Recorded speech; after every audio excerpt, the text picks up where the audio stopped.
Thanks, Mr. Chairman. There was and I didn't know we were going back to being super formal. So like there was a stat that was brought out by our colleague, Ms. Jayapal, about the discrepancy or the disparity in recovery between, frankly, black people and white people. And it was like black people lost like, I don't know what the number was, like $25,000 in net worth, and white people gained $125,000 in net worth. And like, I was more puzzled by the stat because it sounded very arbitrary.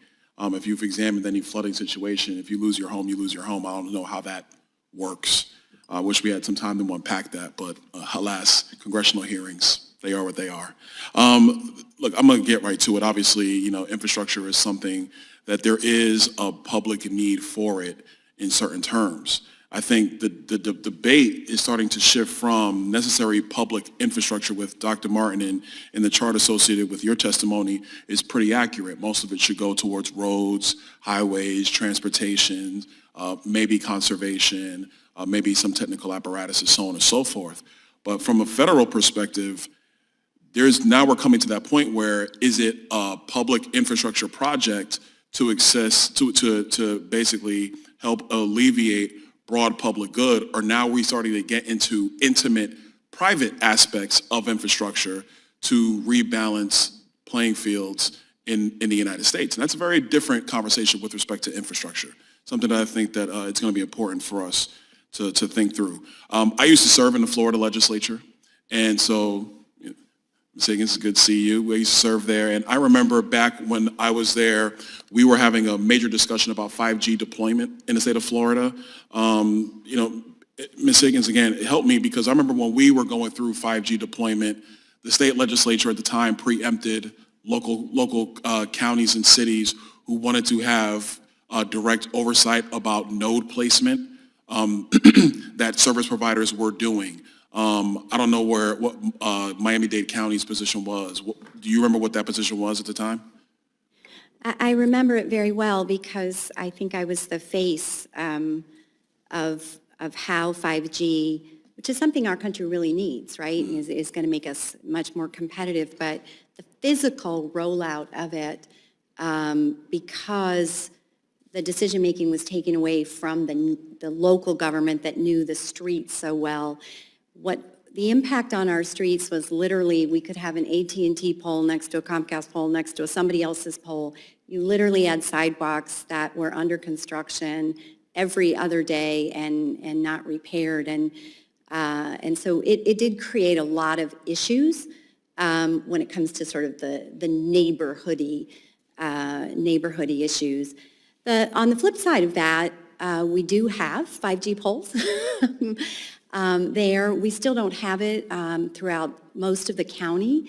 It was really rolled out in what I would say is the densely populated tourism-based areas, which of course have lots of people and lots of visitors and lots of events.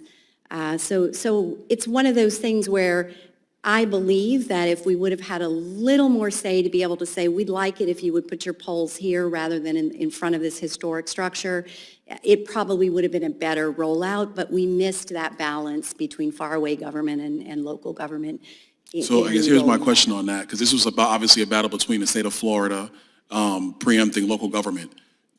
Do any of you really think it's better for the federal government to now take that role away from local government or even state government? And that's a facetious question because I'm kind of out of time. I guess because the real point is that up here, I mean, if you talk to, not just with respect to infrastructure, I'm talking about with respect to healthcare, financial services, whatever the industry is, when communities and service providers have to literally jump through the alphabet soup agencies, it actually creates more dislocation with respect to those decisions being made at the local level to address whatever I will say, the more intimate, individualized infrastructure needs, as opposed to the federal government taking that. Final question, and Ms. Higgins, I'm going to come back to you. What would you say are the biggest barriers right now that exist with respect to permitting projects that exist, I'm just specifically Miami-Dade County, that have federal dollars assigned to it? What do you say were the biggest roadblocks to that? Well, for us, I think you raise a really good point that sometimes we do need, whether it's the state government, local government, we're in partnership with the state, we're in partnership with our federal governments, and it's okay that you have eyes and, a different set of eyes and a different pair of ears looking at projects. And so I'm not saying that all federal, permitting questions need to go away, but I do think we need to find a way to make them go more quickly. And by the way, with this influx of infrastructure dollars, one of the things that does worry me is, are we staffing up to make sure that approval processes, because the federal government right now is providing some of this, are we staffing up appropriately to make sure that those agencies can help, whether it's state-funded projects or local-funded projects, get out the door more quickly? Ms. Higgins, I actually share that concern, because from what I've seen around this place, that answer is flat out no. Yeah. Well, Mr. Chairman, thanks for the indulgence. I yield back.